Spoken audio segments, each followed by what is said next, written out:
시청자 여러분 반갑습니다. 11월 24일 손상TV의 정강훈 목사 재판 관련 단신 뉴스를 전해드리겠습니다. 아무리 탄압을 하고 아무리 이 정권이 정강훈 목사의 입을 틀어막고 수적을 묶어도 결국은 진실은 반드시 승리한다는 이 박근혜 대통령의 말씀이 또 한 번 증명이 됐습니다. 공직선거법을 위반하고 문재인에 대한 명예를 훼손했다는 그 혐의로 재판에 넘겨졌던 사랑제일교회 정강훈 목사에게 법원이 1심에 이어서 2심 재판에서도 무죄가 선고됐습니다.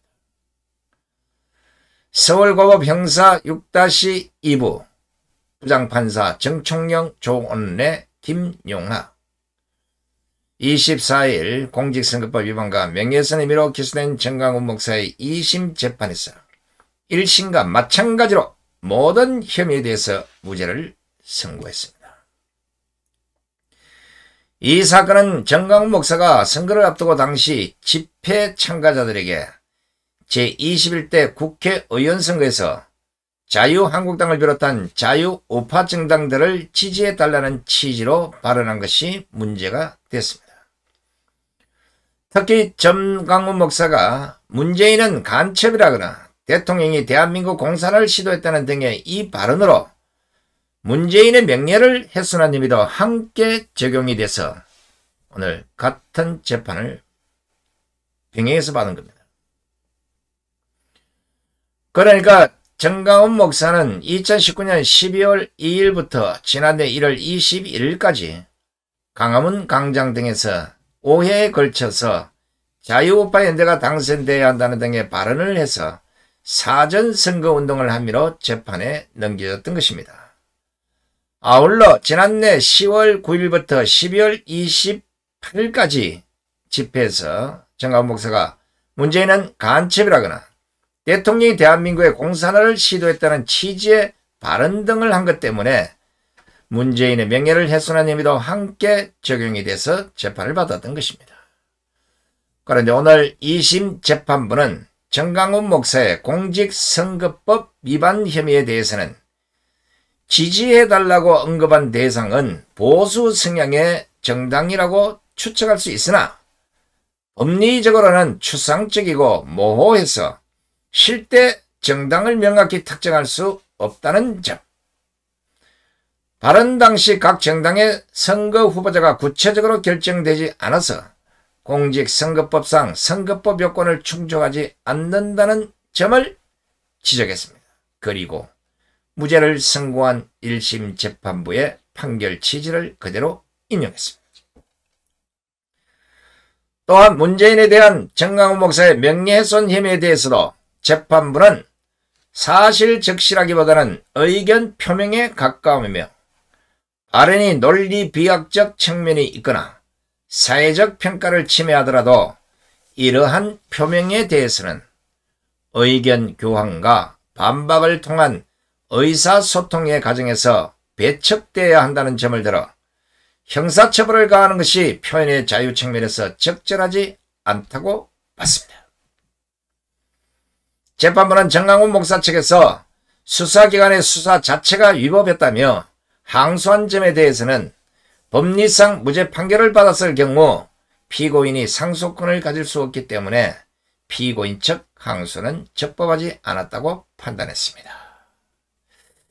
아마 이 사건 1심 재판을 잘 기억 못하는 분들이 있을 것인데 1심에서는 정강훈 목사가 특정 후보자가 아닌 자유우파 정당이라는 추상적 단체를 지지한 점, 발언 시점에 정당 후보자 등록 기간이 이루어지지 않는 점을 이유로 공직선거법을 위반하지 않았다고 1심 재판부도 판단한 것입니다.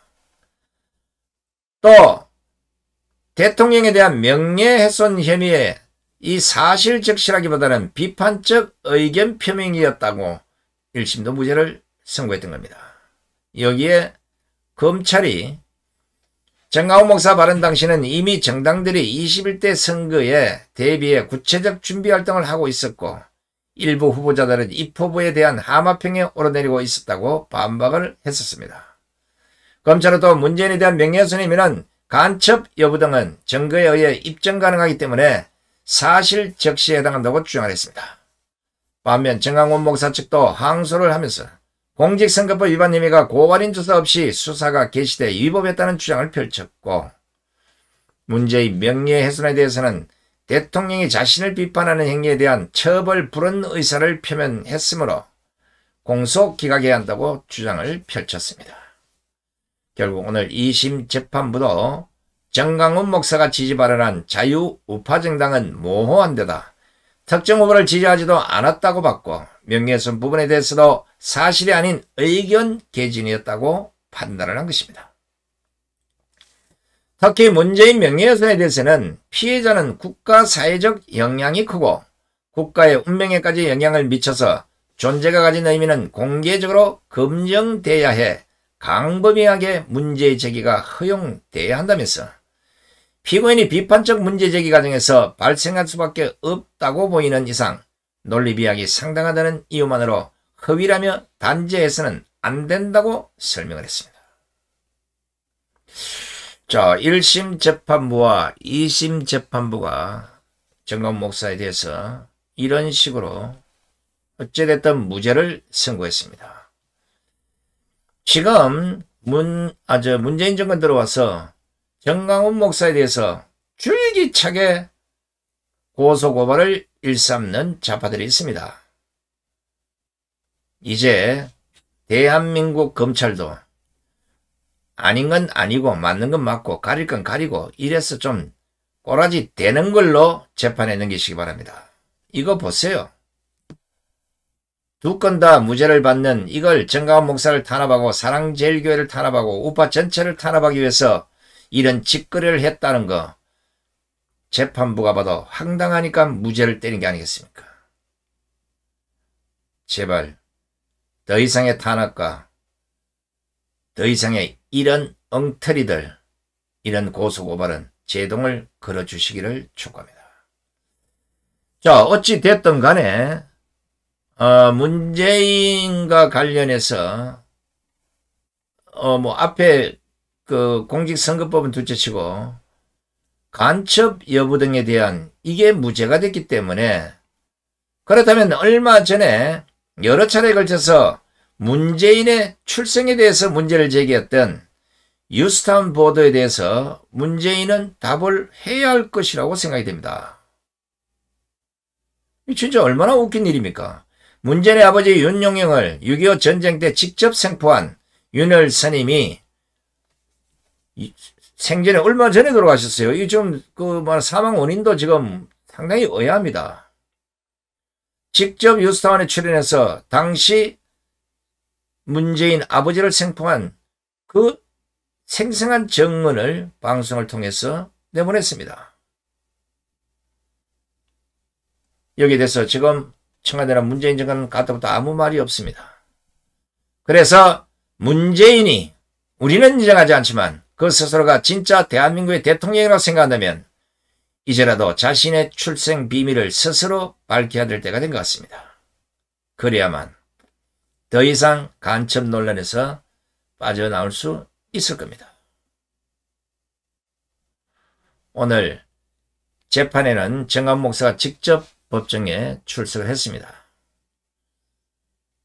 전 목사는 무죄를 선고받은 후 재판부를 향해서 감사합니다. 대한민국이 이겼습니다. 고맙습니다. 이렇게 외치고는 법정을 떠났습니다. 자세한 얘기는 아마 이번 주 토요일 날 우리 국민대에서 정강훈 목사께서 직접 말씀을 하시리라 생각됩니다. 끝까지 함께해 주신 시청자 여러분 대단히 고맙습니다. 안녕히 계십시오.